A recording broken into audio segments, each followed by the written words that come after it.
साथियों, आज हम पढ़ेंगे एकोनाइट नेपिलस के बारे में कि डॉक्टर केंट साहब ने अपने मेटेरिया मेडिका और लेक्चर्स में एकोनाइट नेपिलस के बारे में क्या-क्या बतलाया है।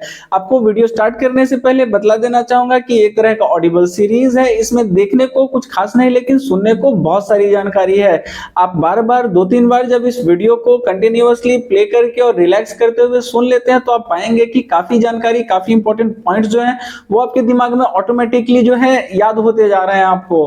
तो चलिए साथियों, शुरू करते हैं हमारा आज का टॉपिक एकोनाइट नेपिलस। साथियों, डॉक्टर केंट साहब एकोनाइट नेपिलस के बारे में अपने मेटेरिया मेडिका में कुछ इस प्रकार से कहते हैं कि एकोनाइट लघु क्रियाशील दवा है, अर्थात इसका प्रभाव थोड़ी देर तक रहता है। इसके लक्षण भी बहुत देर तक नहीं बने रहते। बड़ी मात्रा में यह एक भयंकर विष का काम करता है, या तो जीवन ही नष्ट कर देता है या बहुत जल्द इसका प्रभाव दूर हो जाता है। इसी तरह रोगी को आरोग्य होना होता है तो वह बहुत जल्द आरोग्य भी हो जाता है। आराम होने में देर नहीं लगती, इसके बाद कोई पुरानी बीमारी नहीं हो पाती। इसके लक्षण तूफान की तरह आते हैं, तकलीफ देते हैं और चले जाते हैं। जरा ध्यान देने से ही मालूम हो जाएगा कि इसकी बीमारियां किस ढंग की होती हैं और किस प्रकृति के रोगी को इस तरह के थोड़े समय वाली और आकस्मिक बीमारियां होती हैं। यदि अपने अनुभव और होम्योपैथिक विचारों के अनुसार हम लोग क्षण भर के लिए भी इस विषय पर ध्यान दें तो हमें याद आ जाएगा कि बलवान रक्तपूर्ण मनुष्यों को जब सर्दी लग जाती है तो वे बहुत जल्द सही हो जाते हैं, पर कमजोर और दुबले पतले मनुष्य धीरे धीरे बीमार होते हैं और नई बीमारियों से भी बहुत धीरे धीरे आरोग्य होते हैं, तथा वे इतनी तेजी से और इतने आकस्मिक रूप से बीमार भी नहीं होते। विशेषकर मोटे ताजे और रक्त की अधिकता वाले होते हैं। मजबूत दृढ़ मांसपेशियां वाले मनुष्य, सबल चंचल लड़के और बच्चे बहुत थोड़ी सर्दी या खुली हवा लगने से बीमार नहीं होते, बल्कि जोर की सर्दी या हवा लगने पर ही बीमार होते हैं। कम कपड़े पहनने के कारण हवा लग जाना अथवा एकाएक तेज ऋतु परिवर्तन हो जाना, बहुत देर तक सर्दी या उत्तर की सूखी तेज हवा का लगना प्रभृति कारणों से पैदा हुई बीमारियां इसके अंतर्गत आती हैं। पतले कपड़े पहनने के कारण यदि बलवान मनुष्य को सर्दी लग जाए या सर्दी से बाहर घूमता रहे, सर्दी के मध्यकाल की सूखी हवा लग जाने तथा इन आकस्मिक ऋतु परिवर्तनों का उस पर प्रभाव पड़ जाए, जो रात होने के पहले ही वह बीमार हो जाता है और सब तेज उपसर्ग पैदा हो जाते हैं। एकोनाइट के रोगी इसी ढंग के बलवान और रक्तपूर्ण होते हैं। उनका हृदय बहुत सबल, मस्तिष्क तीव्र कार्यशील और रक्त का दौरा भी सबल रहता है। ये यदि एकाएक सर्दी या तेज हवा लगकर बीमार हो जाए तो इनके लिए एकोनाइट का ही जरूरत पड़ती है। प्रदाह हो जाने के बाद अक्सर जो नतीजा होता है, एकोनाइट में उस ढंग की प्रकृति बिल्कुल ही नहीं है। यह रोग रूपी तूफान इतना जल्दी निकल जाता है कि यह आरंभिक अवस्था की सूचना देता ही मालूम होता है। इन बलवान रोगियों में एकाएक रक्त संचय का लक्षण अच्छी प्रतिक्रिया से ही चला जा सकता है। रोगी को भय होता है कि उसकी एकाएक मृत्यु हो जाएगी, पर वह बहुत जल्दी आरोग्य हो जाता है। डनहम ने ठीक कहा है कि यह एक तेज तूफान है जो जल्द ही गुजर जाता है। उसने अपने मेटेरिया मेडिका में इसका जो वर्णन दिया है वह बहुत ही कवित्वपूर्ण और पढ़ने योग्य है। साथियों, यहाँ उसने जो शब्द उपयोग किया गया है वो डॉक्टर केंट साहब के द्वारा उपयोग किया गया है। डनहम, डॉक्टर डनहम के बारे में मैं ऐसा शब्द उपयोग नहीं कर रहा हूं। उसके बाद सूखी ठंडी हवा लगकर एकाएक रोग का आक्रमण हो जाता है। रक्तपूर्ण बच्चों में इसका नमूना मिलता है। एकाएक उन्हें तेज बुखार और मस्तिष्क में रक्त संचय के लक्षण पैदा हो जाते हैं या ज्वर के साथ अकरन पैदा हो जाती है। मस्तिष्क, फेफड़ा, यकृत, रक्त, गुर्दा या मूत्रपिंड किसी भी शरीर यंत्र में इसकी तेजी तथा एकाएक रोग पैदा होने का लक्षण दिखाई दे सकता है। शीत ऋतु की तेज सर्दी के कारण या ग्रीष्म ऋतु की गर्मी के कारण जो रोग पैदा होते हैं उनमें यह बहुत लाभ करता है। जाड़े के दिनों की फेफड़ों तथा मस्तिष्क की बीमारियों तथा गर्मी के दिनों का आंतों का प्रदाह तथा पेट की गड़बड़ी में यह उपयोगी होता है। हम जानते हैं कि यह बलवान रक्तपूर्ण मनुष्य किस तरह एकाएक बहुत गर्म हो जाते हैं और बहुत बीमार हो जाते हैं। देखने में यह आकस्मिक आक्रमण बहुत ही भयंकर मालूम होता है। इन सभी प्रदाहिक अवस्थाओं के साथ खून के दौरे की तेजी, हृदपिंड की क्रिया का बहुत तेज हो जाना, मस्तिष्क की भीषण गड़बड़ी तथा अत्यंत भय का तीव्र आघात सम्मिलित रहता है। एकोनाइट की अवस्था के साथ जो मानसिक लक्षण सम्मिलित रहते हैं वे प्रत्यक्ष रूप से ही आरोग्य के लिए प्रकट रहते हैं। रोगी को अपनी बीमारी की तेजी स्पष्ट अनुभव होती है क्योंकि उसमें बहुत अधिक स्नायुविक उत्तेजना तथा उपदाह मौजूद रहता है। उसके चेहरे पर भय के लक्षण दिखाई देते हैं और उसकी हृदपिंड की क्रिया भी इतनी तेज रहती है कि सबसे पहली बात वह यही सोचता है कि वह चला, मृत्यु निकट है। यह मृत्यु ही है जिसका उसे भय रहता है। यह मृत्यु भय उसके चेहरे पर विद्यमान रहता है। वह कहता है, डॉक्टर दवा दवा देने का अब कोई लाभ नहीं है, मैं मर रहा हूं। कभी कभी तो वह अपनी मृत्यु का काल ठीक ठीक बता देता है। यदि उस कमरे में घड़ी रहती है तो वह बता देगा कि घड़ी का कांटा जिस समय अमुक स्थान पर पहुंचेगा उस समय उसकी मृत्यु होगी। जब कभी हम लोगों को यह भीषण भय लक्षण दिखाई दे या भयानक घबराहट, घोर बेचैनी तथा रोगी की यह तेजी और एकाएक आक्रमण होने का लक्षण दिखाई दे तो समझ लेना चाहिए कि वह मनुष्य या तो एकोनाइट विष से मर रहा है या उसे एकोनाइट की जरूरत है। जिसे एकोनाइट जहर फैलने की तरह बीमारी हो, उसे एकोनाइट की एक बहुत छोटी खुराक की जरूरत है। यह अत्यंत लघु क्रियात्मक औषध है, यह हमेशा याद रखना चाहिए। इस पर तो ध्यान देना ही वृथा है कि शरीर के जिस अंग पर हम विचार कर रहे हैं वहां प्रदाहिक अवस्था प्राप्त होगी। प्रदाह का स्थान या प्रवेश पर विचार करने की अपेक्षा जरूरत है कि रोगी के चेहरे पर ध्यान देने की, जिनका मैंने ऊपर वर्णन किया है। ऐसे ही लक्षण अवश्य प्रकट होंगे। आपको सबसे पहले ध्यान देना होगा रोगी के चेहरे पर, मानसिक लक्षणों पर, बेचैनी पर और रोग की तेजी पर। इसके अलावा कुछ ऐसी मानसिक लक्षण और भी हैं जो इस भय, घबराहट प्रभृति लक्षणों से कम आवश्यक हैं, पर वे लक्षण रोगी में प्रकट हुए इन बृहत लक्षणों के भीतर छिपे रहते हैं। उसे अपने मित्रों पर बिल्कुल ही प्रीति नहीं रहती, उनका क्या हो रहा है इस पर वह बिल्कुल ही ध्यान नहीं देना चाहता। अब उनसे मानो उसे कोई मतलब ही नहीं है। यह एक उदासीनता किसी अवस्था रहती है। ऊपर हमने जो कुछ कहा है उसी से तुरंत मालूम हो जाएगा कि समूची मेटेरिया मेडिका में ऐसे लक्षण किसी भी दूसरी दवा में नहीं मिलते। वास्तव में ये केवल एकोनाइट के ही लक्षण है। चाहे किसी भी दवा की तुलना आप इससे करें, आपको ये लक्षण केवल एकोनाइट में ही मिलेंगे। कुछ अन्य औषधियों के वर्णन में इनका कुछ आभास आपको मिल जाएगा, पर सामूहिक रूप से ऊपर जो वर्णन मैंने कर दिए हैं वैसे सम्मिलित लक्षण केवल एकोनाइट में ही आपको मिलेंगे। मानसिक लक्षणों को ही लीजिए, प्रत्येक में तेजी, तीव्रता आपको मौजूद मिलेगी। मान लीजिए प्रलाप की अवस्था है, रोगी प्रलाप कर रहा है तो यह प्रलाप भी बहुत ही तीव्र होगा और उसके साथ ही उत्तेजना, भय और घबराहट की प्रवृत्ति भी विद्यमान रहेगी। प्रलापावस्था के रोगी उत्तेजना और भय से इस तरह रोएंगे मानो घोर कष्ट में पड़े हैं। अत्यंत उत्तेजना, भय और मृत्यु भय। आपको आश्चर्य होगा कि यह क्यों रो रही है।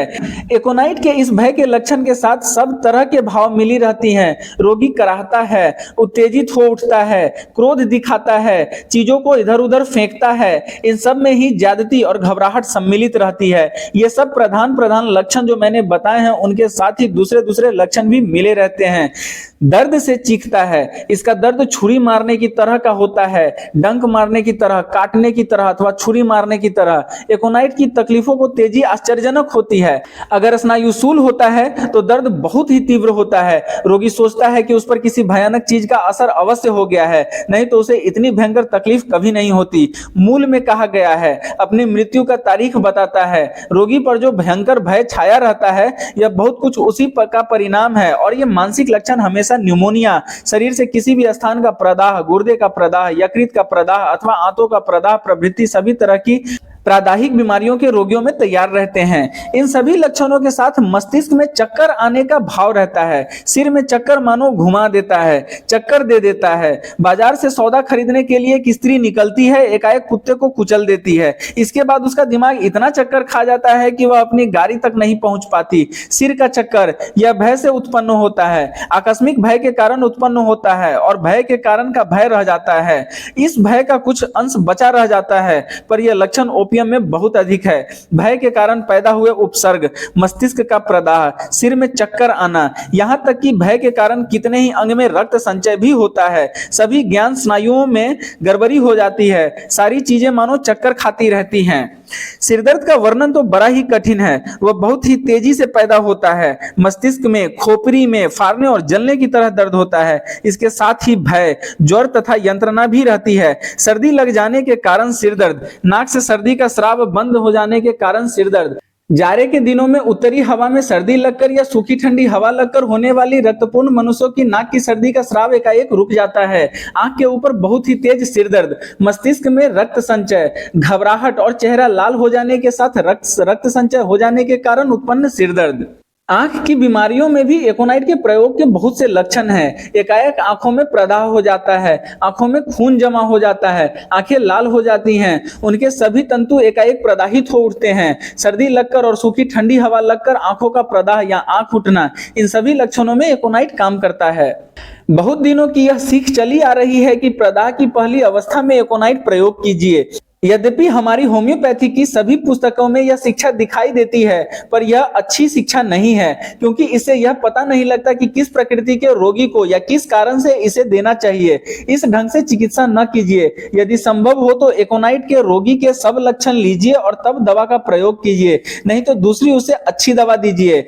एक दूसरी चाल और भी चली आ रही है कि लोग बुखार देखते ही एकोनाइट का प्रयोग करते हैं। बंधी गत से काम करने वालों में बहुतों के लिए एकोनाइट ही ज्वर की दवा है, परंतु यह बुरा अभ्यास अथवा चिकित्सा प्रणाली है।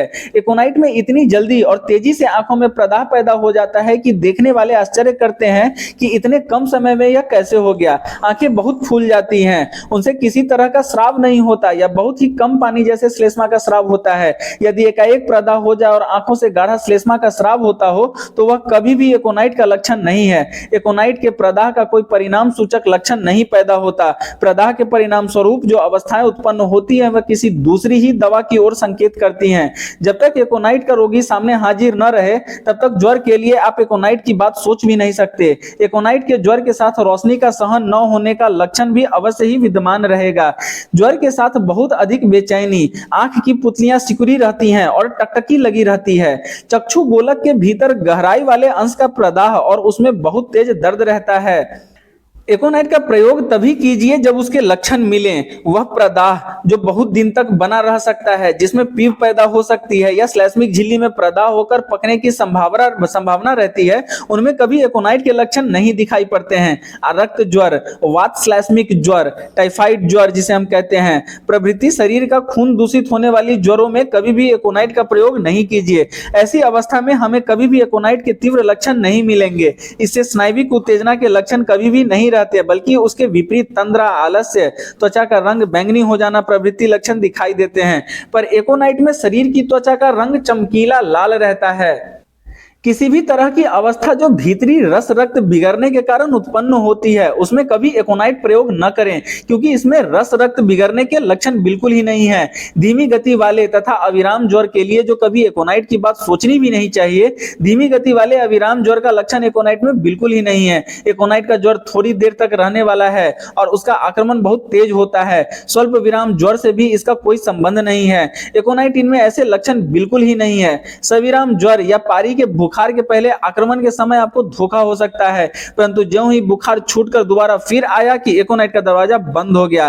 कई ऐसी दवाएं हैं जिनमें बंधे समय पर रोग प्रकट होता है या रोगी को लहर उठती है, परंतु एकोनाइट में ऐसी अवस्था नहीं है। तेज से तेज बुखार का हमला भी रात भर में ही दब जाएगा यदि एकोनाइट इसकी दवा है तो। अगर ऐसा नहीं होता तो दुख की बात है कि आपने इसको देकर भूल की है और यह किसी न किसी समय हानि पहुंचाएगा। किसी बीमारी के सभी उपसर्गों पर ध्यान देना चाहिए, केवल उस दवा के लक्षणों पर ही नहीं, बल्कि उन लक्षणों पर भी जो उस दवा में नहीं है।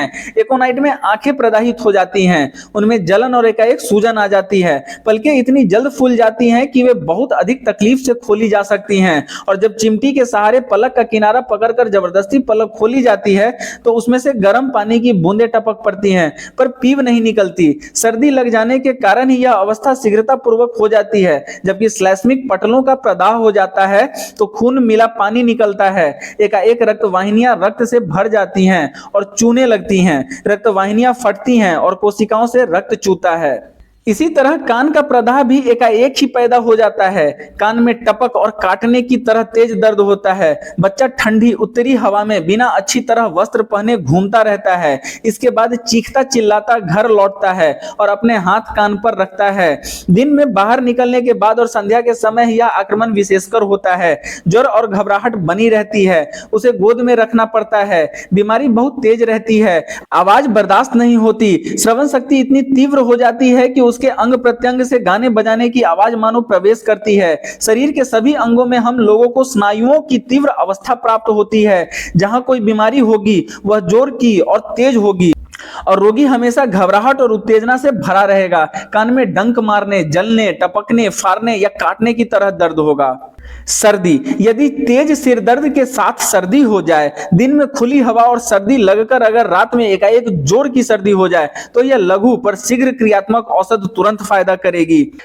कार्बो वेजिटेबल्स की नाक की सर्दी कई दिनों तक लगने पर होती है। सल्फर की नाक की सर्दी कई दिन तक खूब हवा खाने पर होती है। कार्बो वेज के रोगी को बहुत गर्म हो जाने के कारण सर्दी लग जाती है, क्योंकि वह ऑफिस जाने के समय ओवरकोट लवादा पहनकर जाता है।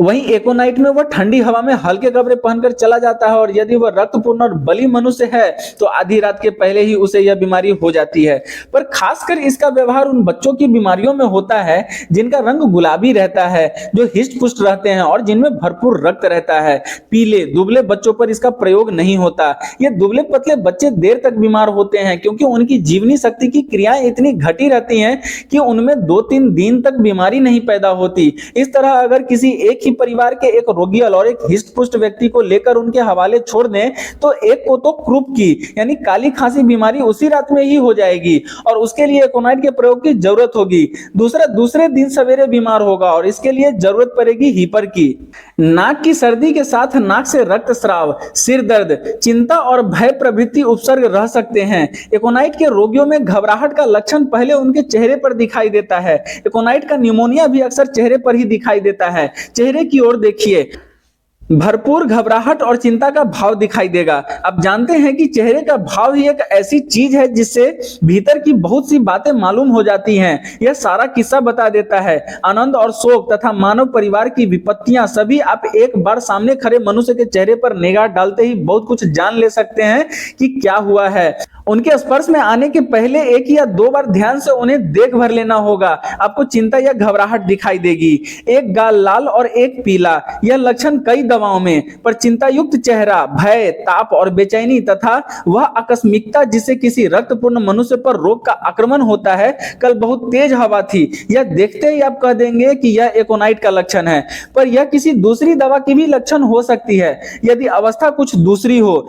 चेहरे का स्नायु शूल, मानो चेहरे के दोनों तरफ गर्म तार दौड़ रहे हैं। कोई मनुष्य सर्द तेज हवा में घोड़े पर सवार होकर कहीं जाता है, उसके चेहरे पर जोर की सर्द हवा लग जाती है, वह सुन्न हो जाता है, फिर दर्द और बहुत तेज दर्द पैदा हो जाता है। छुरी से काटने की तरह दर्द के कारण वह चीखता और चिल्लाता है। साथियों, यहाँ घोड़े को अन्यथा न ले, उनके घोड़े कहने के अर्थात को आप आज की गाड़ियों से या खास करके 2 पहिया वाहन से ले सकते हैं। उसके बाद आगे बढ़ते हैं साथियों।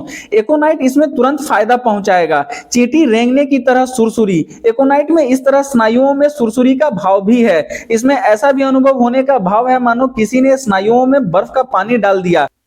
जिस साइटिका वात में स्नायुओं में बर्फ का पानी डाल देने या जिस साइटिका में स्नायुओं में बर्फ का पानी डाल देने का यह लक्षण रहता है, उसमें एकोनाइट लाभ करता है। दर्द के साथ या बिना किसी तरह के दर्द में चेहरे पर किसी चीज के रेंगने, सुसुराने या झुनझुनी का भाव, चेहरे में तेज गर्मी और तेज बुखार रहता है। जिस ओर का चेहरा दबा रहता है उसमें अक्सर पसीना आ जाता है। पर ज्यों ही रोगी दूसरी करवट हो जाता है त्यों ही चेहरे का वह हिस्सा तुरंत सूख जाता है और दूसरी तरफ तुरंत ही पसीना आने लगता है। उसके बाद एकोनाइट के दांत के बारे में डॉक्टर केंट साहब कुछ इस प्रकार से लिखते हैं कि ओह, दांत के दर्द की यह कैसी आराम पहुंचाने वाली दवा है। दांत के दर्द में यह इतना लाभ पहुंचाती है कि हर एक वृद्धा अब इसका गुण जान गई है। वह रुई में इसकी 1 बूंद डाल लेती है और दांत की जड़ के गड्ढे में दबा रखती है। यह अक्सर तुरंत ही दर्द घटा देता है। पर एक खुराक एकोनाइट इससे भी ज्यादा फायदा दिखा सकता है, परंतु दर्द की वह तेजी फिर वही पुरानी बात कहनी पड़ती है, अर्थात सूखी ठंडी हवा लगकर दर्द, रक्तपूर्ण व्यक्तियों का दर्द, दांतों की जड़ खोखली, दर्द बहुत ही तेज और दांत में काटने या धक्का देने की तरह दर्द। इन लक्षणों पर ध्यान रखना होगा। कभी कभी तो यह दर्द मजबूत निरोग दांत में भी हो जाता है और समूची दंत पंक्ति में तकलीफ होने लगती है। हवा में घुड़सवारी करने या खुली हवा लगने के कारण तेज दर्द, एकाएक खुराक एकोनाइट देते ही दर्द में तेजी से आराम हो जाता है और दर्द छूट जाती है। साथियों, आपने भी अनुभव किया होगा कि कभी कभार जब हम ठंडे मौसम में और कम कपड़े में बहुत तेज बाइक के साथ अगर घूमते हैं तो उसके बाद हमारे कान में, जबड़े में, दांतों में दर्द होने लगती है और उस समय के लिए एकोनाइट दवा एक बहुत अच्छी दवा हो सकती है। यहाँ पे डॉक्टर केंट साहब घोड़े शब्द का इस्तेमाल कर रहे हैं, लेकिन आप उसको गाड़ियों और 2 पहिया वाहन खास करके आप समझ के चल सकते हैं कि 2 पहिया वाहन पे ठंड के मौसम में कम कपड़ों में अगर घूमने की वजह से किसी तरह का एकाएक ऐसा अगर आक्रमण बीमारी का आपके ऊपर आया हो तो उसके लिए एकोनाइट एक अच्छी दवा हो सकती है। स्वाद में गड़बड़ी तथा पेट की गड़बड़ी, पानी के सिवा सभी चीजें तीती मालूम होती हैं और ओह एकोनाइट का रोगी किस तरह पानी पीने के लिए तरसता है। उसके लिए भरपूर पानी मिलना असंभव मालूम होता है और यह उसे खूब सहन भी होता है। जलन तो इस दवा का ऐसा लक्षण है जो सब जगह मौजूद रहती है। सब तरफ के दर्द में यह जलन मौजूद रहती है। सिर में जलन, स्नायु पथों में जलन, मेरुदंड में जलन, ज्वर में जलन, कभी कभी तो इस ढंग की ज्वाला या जलन रहती है मानो मिर्च लगा दी है। कंठ नली के प्रदाह की एकोनाइट बहुत ही बढ़िया दवा है। यह कब, जब जलन, यंत्रणा, सूखापन, तालुमूल या मलगह्वर का बहुत लाल हो जाना और समूचे कंठ के लाल हो जाने का लक्षण मौजूद हो। कभी कभी तो कोमल तालु बहुत फूल जाता है, बहुत अधिक प्रदाह और कंठ जहां तक दिखाई देता है उसका नया प्रदाह। पर इतने से ही यह नहीं समझना चाहिए कि ये एकोनाइट के लक्षण है। यह उस ढंग के रोगी को आरोग्य करता है, यह कंठ के प्रदाह को आरोग्य करता है। पर हर एक होम्योपैथिक चिकित्सक को मालूम है कि इस लक्षण के कंठ के प्रदाह को आरोग्य करने वाली एकोनाइट की तरह की 40-50 दवाएं हैं। मैंने तो केवल एक अवर्णित रोगी का हवाला दिया है। इन लक्षणों के सहारे कोई भी होम्योपैथिक चिकित्सक दवा का चुनाव नहीं कर सकता। पर कंठ की ग्रंथ प्रकृति पर ध्यान दें। प्रत्येक चिकित्सक को स्वयं अपने से ही यह सवाल करना चाहिए, ऐसे कंठ में और क्या रहने से वह एकोनाइट का कंठ हो जाएगा। तब आप यह सवाल पैदा हो जाता है कि जब तक चिकित्सक ने स्वयं कंठ नहीं देखा, जब तक वह दवा का चुनाव नहीं कर सकता। बुद्धिमान चिकित्सक के लिए केवल कंठ देखने से रोगी का पूरा हवाला नहीं मिल जाता। यदि चिकित्सक के लिए केवल प्रदाहित अंश देखना ही बहुत जरूरी है तो वह यकृत की चिकित्सक कैसे करेगा। वह यकृत तो देख नहीं सकता, वह पेट की गड़बड़ी की दवा कैसे देगा। पेट के भीतर तो वह देख नहीं सकता, अतएव हम लोगों को बाध्य होकर उस पर ही निर्भर रहना पड़ता है। तो बुद्धिमान चिकित्सक को रोगी की प्रकृति में दिखाई देता है और उसी समय तुरंत ही हम लोगों को कई बातों का रहस्य मालूम हो जाता है। यदि आपके मन में एकोनाइट के रोगी का चित्र पूरी तरह अंकित हो जाए तो आप दवा का चुनाव कर सकते हैं। जो चीज दिखाई दे सके उसे देखना अच्छा अवश्य है। यदि आप यकृत को देख सकें तो मैं कहूंगा कि आप उसे देखें। अगर आप हृदपिंड देख सकें तो उसको भी देखकर परीक्षा करने को कहूंगा। पर यह कंठ कैसा रहता है जो ठीक ठीक रोगी की अवस्था बता देता है। यह तो सत्य है कि कंठ में किसी तरह का दर्द अगर होता है तो तकलीफ होती है। मेरे कहने का यह मतलब है कि इस दर्द या सूजन में ऐसी कोई लक्षण नहीं है जो चिकित्सक को बता सके कि यह एकोनाइट का रोगी है। यदि वह रोगी रक्तपूर्ण रोगी हो, यदि वह ठंडी तेज हवा में दिन के अधिकांश भाग में घूमता रहा और रात में तेज जलन, कंठ में फाड़ने की तरह दर्द के साथ उसकी नींद खुल गई हो, वह कुछ निगल न सकता हो, जोर का बुखार हो, ठंडा पानी पीने की तेज प्यास हो, उसे कितनी भी पानी पिलाया जाए काफी न मालूम होता है, परंतु वह घबराहट तथा ज्वर भाव में हो तो आपको समझना चाहिए कि वह एकोनाइट का रोगी है। कितनी ही बार तो रोगी इतने चतुर हो जाते हैं कि वे वैसा ही लिख देते हैं जैसा उसके परिवार वाले कार्य करते हैं। आप जानते हैं कि रोगी कैसा दिखाई देता है। कभी कभी तो एक अनभिज्ञ आदमी भी किसी चिकित्सक के साथ रहने वाले से बढ़कर वर्णन आपको भेज देता है। वह लिखता है, डॉक्टर साहब आप कृपया कर दवा भेज दें, मैंने रोगी का कंठ देखा है, वह भरपूर लाल है। पकासे की गड़बड़ी में भी रोगी में घरघराहट दिखाई देती है, दर्द बहुत भयानक होता है, जलन, फाड़ने वाला दर्द, इसके साथ ही घबराहट, बेचैनी और बुखार भी रहता है। यह सब सर्दी लगकर होता है, बहुत खा लेने के कारण नहीं बल्कि सर्दी लग जाने के कारण। जो सर्दी उसके पकासे में बैठ जाती है अथवा बर्फ के स्नान में खुली सर्द हवा लगने के कारण अथवा तेज गर्मियों में लू लग जाने के कारण होता है। इसके साथ ही बलवान बच्चों का मस्तिष्क उत्तेजना से प्रवण हो जाता है, मिचली और उकाई आती है, मानो ये फाड़ डालते हैं। भयानक उकाई के कारण भीतर बाहर मानो फटा जाता है, रक्त की कै होती है, खून चमकीला लाल रहता है। यह साधारण पकासे रोग का वर्णन है। इस ज्वर संयुक्त अवस्था में रोगी तीती चीजें खाना चाहता है, शराब, बियर या ब्रांडी पीना चाहता है, पर यह सभी चीजें पेट में पहुंचते ही कै के साथ निकल जाती है। वह उग्र और कटु पदार्थ खाना चाहता है, दूसरी चीजों में उसे स्वाद ही नहीं मिलता। कहीं उसे किसी तरह कोई तीती चीज दे दे, पर इतने पर भी उसे खाने के पदार्थ तीते मालूम होते हैं। पानी के सिवा जो कुछ वह खाता है सभी तीता मालूम होता है। इसके लिए एक बंधा शब्द है, पाकसईक सर्दी, गैस्ट्रिक कैटर। यह एक प्रकार का नवीन पर बहुत ही तीव्र पकाशय का प्रदाह है। इसमें ओकाई, पित्त की कै, रक्त की कै वगैरह लक्षण रहते हैं। पेट में तो कुछ नहीं है, निकलता कुछ नहीं है, पर ओकाई आती है। याद रखें, इसके साथ ही घबराहट, बेचैनी और मृत्यु भय का लक्षण जरूर रहेगा। उसके चेहरे पर भय की जो छाप रहती है उससे चेहरा भयानक हो जाता है। यकृत प्रदाह की एकोनाइट एक बहुत लाभदायक दवा है। यदि यह एकाएक आकस्मिक रूप से पैदा हो जाए, बार बार आक्रमण होने पर इसे कोई लाभ नहीं होता, बल्कि पहले आक्रमण में यह लाभ करता है। यकृत का तेज प्रदाह, इसके साथ ही फाड़ने की तरह तेज दर्द और जलन, इसके बाद बेचैनी की बारी आती है, घबराहट का भीषण कष्ट, इधर उधर छटपटाता है, मृत्यु भय बना रहता है, चेहरा लाल हो जाता है, आंखें शीशे की तरह चमकती हैं और बहुत तेज प्यास रहती है। इन सब लक्षणों के साथ घबराहट भरी बेचैनी बनी रहती है।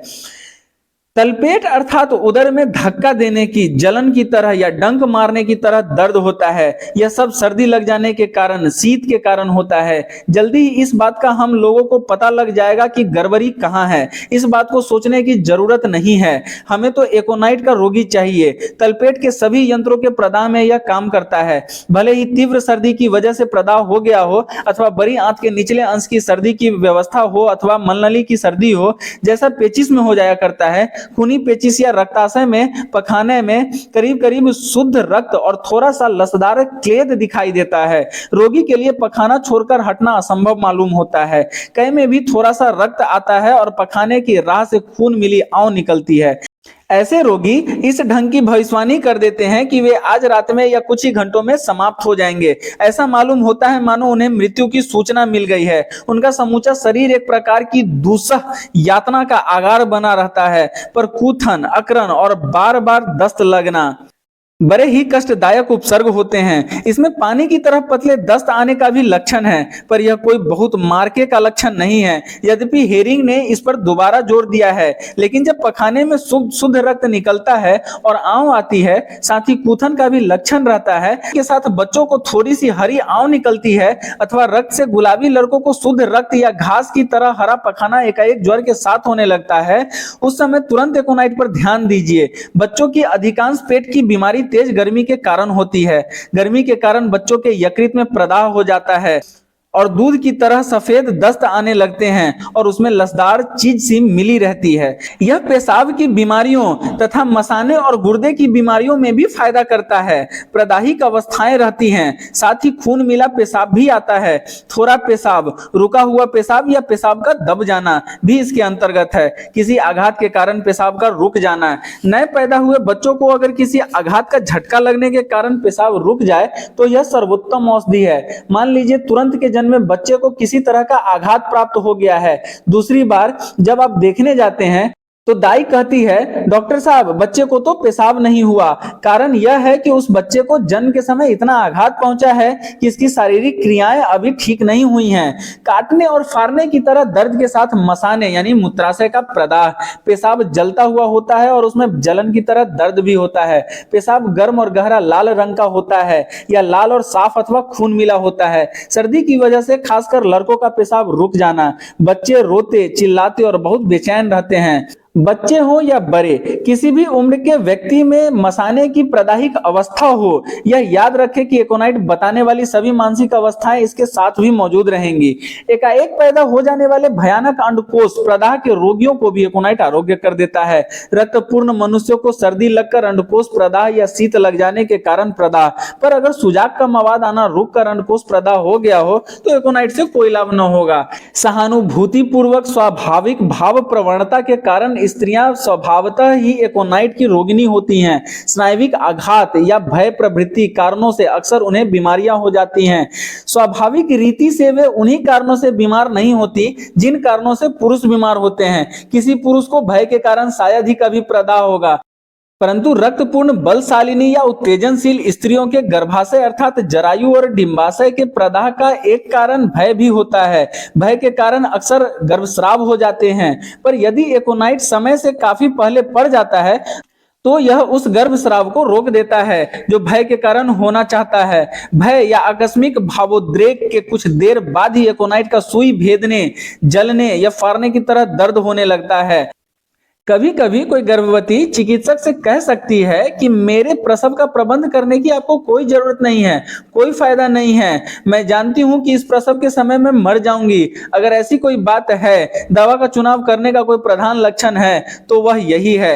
एक खुराक एकोनाइट खिला दीजिए, विषय को ही बदल दीजिए, वह प्रसव गृह में चली जाएगी। कुछ ही दिन के बाद आप उसे उस भय के संबंध में पूछिए तो वह कहेगी अब उस पर कुछ ध्यान न दीजिए। इसी तरह कितनी ही छोटी बातों से काम निकाल जा सकता है, पर भय की यह अवस्था है, एक बड़ी ही विचित्र चीज है तथा किसी स्त्री के व्यक्तित्व और उनकी संपूर्ण प्रकृति को बता देती है या अपना मृत्यु काल पहले से ही बताती है। एकोनाइट बच्चों की दवा भी इसलिए है क्योंकि अक्सर बच्चे भय के कारण ही बीमार हो जाते हैं।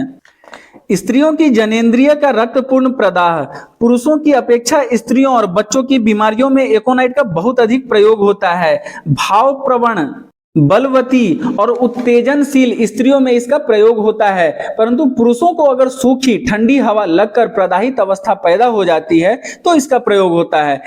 एकोनाइट के रोगी को संतुष्ट कर देने का यह एक आश्चर्यमय ढंग है। आप एकोनाइट का प्रयोग कर तथा बहुत शीघ्रता से पसीना लाकर बुखार हटाते हुए उसे प्रभावित कर बता सकते हैं कि होम्योपैथी में कैसी अजूबी चीजें भरी हैं और कितनी तेजी से इससे आरोग्य होता है। पर यह तभी होता है जब बुखार नया आया हो और यह पहला आक्रमण हो।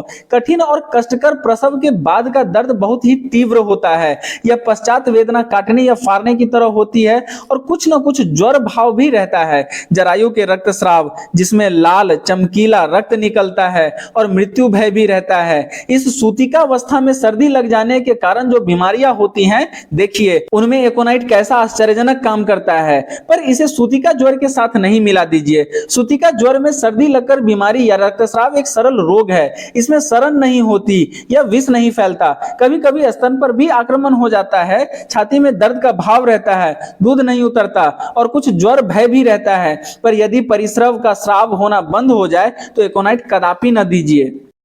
चिमटी के सहारे जिनका जन्म होता है या बहुत कष्टदायक प्रसव से जो पैदा हुए हैं, उनमें श्वास कष्ट का लक्षण रहता है। बच्चा ऐसे पड़ा रहता है मानो दम नहीं है, सांस नहीं चलती, हृदपिंड में भी कुछ कष्ट रहता है और कई घंटों के भीतर ज्वर आ जाता है। एकोनाइट उनकी बहुत ही सहज दवा है। बच्चों का पेशाब रुकना एक ऐसा साधारण लक्षण है कि इसके लिए एकोनाइट के सिवा किसी दूसरी दवा की शायद ही कभी जरूरत पड़ती है। बच्चा अभी तक बोल नहीं सकता, वह अपने कष्ट भी प्रकट नहीं कर सकता।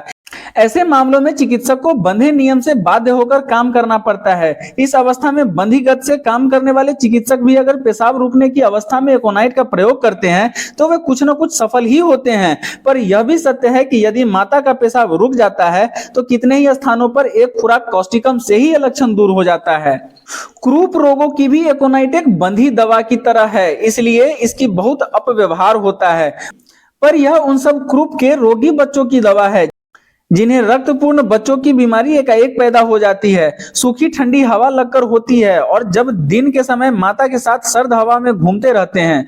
बच्चा रात में आनंद से सो जाता है, पर शायद रात के 9, 10, 11 बजे जाग उठता है, अपना कंठ पकड़ लेता है। उसे तेज खांसी, काली खांसी, श्वास रोध करने वाली खांसी और रूखी भूकने की आवाज की तरह खांसी आने लगती है। एकोनाइट की क्रिया की तेजी के साथ शायद ही कोई दूसरी दवा उस अवस्था में समता कर सकती है।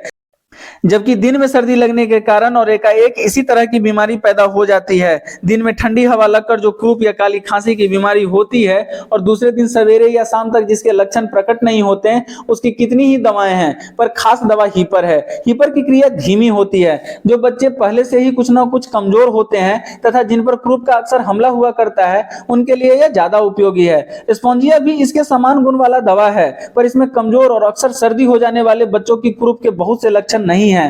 क्रूप के संबंध में एकोनाइट और स्पॉन्जिया के रोगी के चेहरे का प्रभेद निर्णय करना कठिन है, क्योंकि दोनों का ही क्रूप खांसी में चेहरा घबराया हुआ रहता है। एकोनाइट का क्रूप रोग बहुत ही तीव्र होता है। उसमें स्वर यंत्र में प्रदाह, स्वर यंत्र की अकरन, ये सब लक्षण बहुत तेजी से उत्पन्न हो जाया करते हैं। स्पॉन्जिया के क्रूप में प्रदाह का लक्षण कम रहता है, पर अकरन के साथ प्रदाह पैदा होता है। स्पॉन्जिया का रोगी भी यद्यपि 11 बजे रात में जाग उठता है और उसमें श्वास रोध तथा दम घुटने और हांफने का भाव रहता है, पर इसमें एकोनाइट की तरह ज्वर की तेज उत्तेजना नहीं रहती। न आशंका भाव रहता है। इसमें एकोनाइट में होने वाला सूखापन सर्वत्र विद्यमान रहता है। एकोनाइट में रोगी की अवस्था साधारणतः शुष्क ही रहती है। यह थोड़ा सा पानी की तरह स्राव होता है। स्पॉन्जिया एकदम शुष्क होता है। यदि श्लैष्मिक झिल्ली में प्रदाह हो जाती है तो वह भी शुष्क ही रहता है। एकोनाइट के क्रूप के लक्षण हैं: स्वर यंत्र छुआ नहीं जाता, पहली नींद के समय ही रोगी जाग उठता है, सूखी ठंडी हवा लगकर क्रूप का आक्रमण होता है। एकोनाइट में श्वास की भी तकलीफ उभरी है। छोटी छोटी श्वास नलिकाओं के संकुचन के कारण श्वास कष्ट, यह दमा की तरह मालूम होता है। कोशिका नलियों के प्रदाह के कारण जो श्वास कष्ट होता है उसमें यह विशेष उपयोगी होता है। रक्तपूर्ण मनुष्यों को सर्दी लगने के कारण, हवा लगने के कारण या किसी तरह से आघात लगने की वजह से अथवा हृदपिंड की उत्तेजना के कारण जो श्वास कष्ट होता है उसमें फायदा करता है। भय के कारण श्वास कष्ट जैसे स्नायविक उत्तेजनशीलता, सहज में ही रोग का आक्रमण हो जाने वाली रक्तपूर्ण स्त्रियों को होता है। उनकी श्वास क्रिया लघु, कष्टकारक, घबराहट भरी और तीव्र रहती है। यह दमा का श्वास कष्ट है। इसमें अक्सर छोटी श्वास नालियों की श्लैष्मिक झिल्लियों का सूखापन बना रहता है। तनकर सीधा बैठ जाता है और मुश्किल से सांस ले सकता है। एकोनाइट में एकाएक हृदपिंड का ऐसा ही तीव्र उपदाह होता है। नारी मानो फरकती हुई, कमजोर, पूर्ण और उछलती रहती है। बिछावन पर रोगी बैठ जाता है, कंठ पकड़ लेता है, सभी चीजें इधर उधर फेंक देना चाहता है। आधी रात होने के पहले ही शरीर गर्म, तेज प्यास, तेज भय, ये सभी लक्षण आकर इकट्ठे हो जाते हैं। श्वास कष्ट के कारण दारुण यंत्रणा, श्वास कष्ट के साथ हृदपिंड में दर्द का एकाएक आक्रमण हो जाता है। ये सब एक साथ पैदा हो जाते हैं। बहुत अधिक श्वास रोध का भय, इस भय और व्यग्रता के कारण उसे बहुत अधिक पसीना आने लगता है। वह पसीने से तर हो जाता है, पर इतने पर भी उसका शरीर गर्म ही रहता है। जब उसकी यह व्यग्रता दूर हो जाती है तो उसका शरीर गर्म हो जाता है। इस भयंकर घबराहट के साथ ताप और पसीना दोनों ही होते हैं। नारी सूत की तरह पतली रहती है। श्वास छोड़ने के समय अच्छा रहता है। स्वर यंत्र में प्रायः श्वास लेने के समय ही अकरण होती है। श्वास लेने के समय सबसे बुरी अवस्था हो जाती है। लगातार रह रहकर सूखी खांसी आती है। कष्टकर श्वास प्रश्वास, वक्षोधर मध्यस्थ में पेशी से श्वास लेता है। न्यूमोनिया प्रभृति वक्ष के रोग, वक्ष गह्वर के यंत्रों में, वक्षावरक झिल्ली में, फेफड़ों में तथा वायु पथर्क श्लैष्मिक झिल्लियों में एकोनाइट बहुत जल्द सोजिश अर्थात प्रदाह उत्पन्न कर देता है। न्यूमोनिया में इस ढंग की सांस की तकलीफ रहती है और एकाएक ही यह तकलीफ पैदा हो जाती है। यदि यह जल्दी जल्दी फैलता है तो यह न्यूमोनिया में चला जा सकता है। प्रदाह इतना अधिक तीव्र हो जाता है कि श्लैष्मिक झिल्लियों में खून निकलने लगता है। रक्त बैंगनी लाल रहता है या जो बलगम निकालता है वह सफेद रहता है और इस पर लाल रक्त की बहुत अधिक रेखाएं पड़ी रहती है।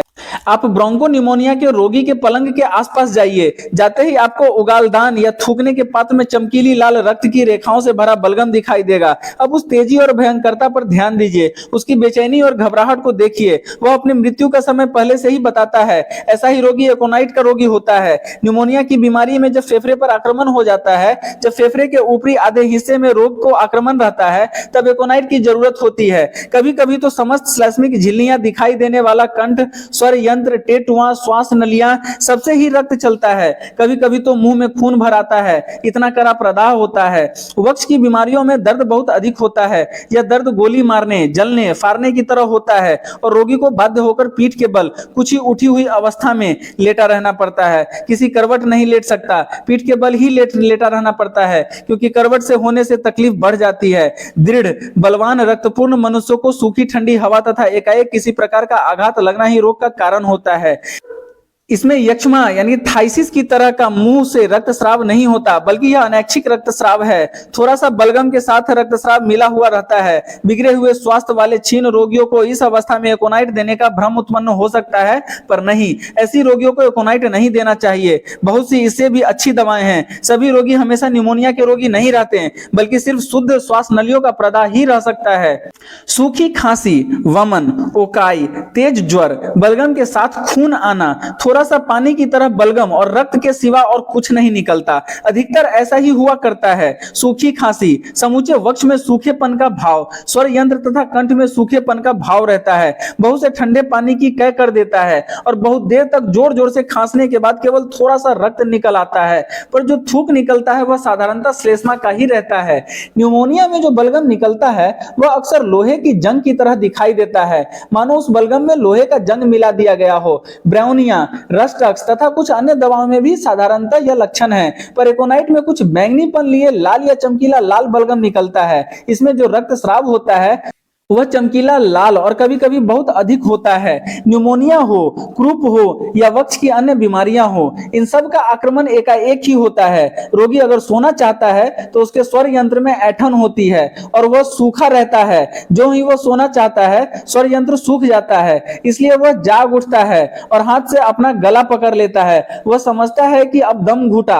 यह सब ठंडी हवा लगने के कारण ही होता है। बलवान मनुष्य खुली हवा में निकलते हैं, उन्हें सर्दी लग जाती है और एकोनाइट के लक्षण उत्पन्न हो जाते हैं। जहां कहीं एकोनाइट के प्रयोग के योग्य प्रदाह होता है वहां ऐसा मालूम होता है मानो उस स्थान पर गर्म भाप बन रही है या उस स्थान पर आग की लहर जैसी जलन मालूम होती है। स्नायुओं में भी गर्मी या सर्दी की अनुभूति होती है। बुखार जब ऊंचा चढ़ा रहता है तो नारी भारी और उछलती हुई तथा दृढ़ और बलवान रहती है, पर जब बुखार पहले पहल चढ़ता रहता है और भयंकर घबराहट तथा स्नायुओं का तनाव रहता है तो नारी बहुत क्षुद्र रहती है। जब हृदय क्रिया ठीक ठीक स्थित हो जाती है तो नारी बलवान हो जाती है। मेरुदंड में ऊपर से नीचे की ओर फाड़ने की तरह दर्द, गर्दन दर्द भरी और अकड़ी, मेरुदंड में कीड़ा रेंगने की तरह अनुभव होना, यह सब सर्दी की वजह से और एकाएक ठंड लग जाने के कारण होता है। हाथ का कांपना, इसके साथ ही इस तरह का आकस्मिक नवीन आक्रमण, अंगुलियों में सुरसुरी की तरह दर्द, इसके साथ ही इसी तरह का नवीन और आकस्मिक प्रदाहिक आक्रमण, बर्फ की तरह शीतलता, पैर बर्फ की तरह ठंडे, तलहथी गर्म, हाथ गर्म और पैर में ठंडेपन का भाव भी कभी कभी मौजूद रहता है। संधियों में वात का आक्रमण, पहली बार का आक्रमण, वात या गठिया की पुरानी बीमारी नहीं बल्कि वात का नया आक्रमण, और वह आक्रमण जो एकाएक सर्दी लग जाने के कारण तथा सूखी ठंडी हवा में दूर ही घुड़सवारी करने के कारण होता है। इनके साथ ही बुखार, घबराहट भरी बेचैनी और मन की वह संकटापन्न अवस्था भी रहती है जिसका कई बार वर्णन किया जा चुका है। मांसपेशियों का कांपना, झंझनाहट, ऐंठना, स्नायु सब एकोनाइट के लक्षण तथा एकोनाइट रोगों से भरे रहते हैं। मनुष्य के स्नायु प्रदाह, वर्म आसव की यह आश्चर्यजनक दवा है। सर्दी और खुली हवा लगने के कारण स्नायु शून्य पड़ जाते हैं। स्नायुओं में और खासकर उन स्नायुओं में जो सतह के पास है झुंझुनी और सुन्नपन पैदा हो जाता है। स्नायु कोषों का प्रदाह, स्नायु का उत्तेजित हो जाना और बहुत तेज बेचैनी रहती है। सल्फर का एकोनाइट से बहुत बड़ा संबंध है। इसमें भी एकोनाइट के बहुत से लक्षण हैं। बहुत दिनों की पुरानी बीमारियों में जिन सुदृढ़ बलवान शरीर वालों को सल्फर बहुत फायदा पहुंचाता है, उन्हीं लक्षणों वाली नई और एक एक होने वाली बीमारियों में एकोनाइट लाभ करता है। सारांश यह है कि एकोनाइट के लक्षणों वाली नई बीमारी में एकोनाइट और पुरानी में सल्फर लाभदायक है। एकाएक जिन बीमारियों का आक्रमण होता है और जिनमें एकोनाइट लाभ करता है, उनमें कुछ ऐसी भी रहती है जिनके दोहराने का संभावना रहती है। एकोनाइट में यह दोहराने की प्रवृत्ति रोकने की ताकत नहीं है, सल्फर में है। यह याद रखना चाहिए कि अधिकांश लक्षण अवश्य ही मिलने चाहिए। साथ ही साथ यह भी अक्सर दिखाई देगा कि जिन रोगों में एकोनाइट का प्रयोग हो सकता है या लाभ करता है, उसके बाद सल्फर के लक्षण पैदा हो जाते हैं। कभी कभी तो रोग के तेज दौरे के बाद कमजोरी बनी रह जाती है। एकोनाइट इसे आरोग्य नहीं कर सकता। उसमें दोहराना रोकने की कोई भी शक्ति नहीं है। जो काम यह कर सकता है वही कर सकता है, बस इसके बाद इसका काम खत्म हो जाता है। पर सल्फर में ऐसी बात नहीं है। एकोनाइट के बाद अर्निका और बेलाडोना बहुत सुंदर कार्य करते हैं। कभी कभी तो सचमुच ही आपको ऐसा मालूम होगा कि जिस रोग में इसका प्रयोग किया गया है उसमें जो कुछ है सबको ही यह आरोग्य कर सकता है, पर ऐसा भी मालूम होता है कि इसको लंजराने वाली कोई चीज पकड़े हुए है। इस अवस्था में अर्निका, बेलाडोना और इपिका तथा ब्राउनिया इस आक्रमण का सब काम पूरा करते हैं या कभी कभी सल्फर कर देता है। साधारणतः सिलिका से भी होता है। इसीलिए औषधि का संबंध हमें अवश्य अध्ययन करना चाहिए। यदि आपने एकोनाइट की कई खुराकें सेवन करा दी हैं अथवा बहुत ही करीब मात्रा दे दी है तथा आपकी रोगी बहुत धीरे धीरे आराम पा रहा है या आपके रोगी ने अज्ञानवश स्वयं ही एकोनाइट का सेवन कर लिया है, तो कॉफिया या नक्स वोमिका का प्रयोग कीजिए। ये वे उनकी हालत दुरुस्त कर देंगे और रोगी को सुधार देंगे। तो साथियों, ये सारी जानकारी थी जो डॉक्टर केंट साहब ने अपने मेटेरिया मेडिका में एकोनाइट एकोनाइट नेपिलस के बारे में बतलाया है। अगर जानकारी अच्छी लगी हो तो साथियों वीडियो को लाइक करें। कुछ भी पूछने, बतलाने या रिकमेंड करने जैसा हो तो आप कमेंट कर सकते हैं।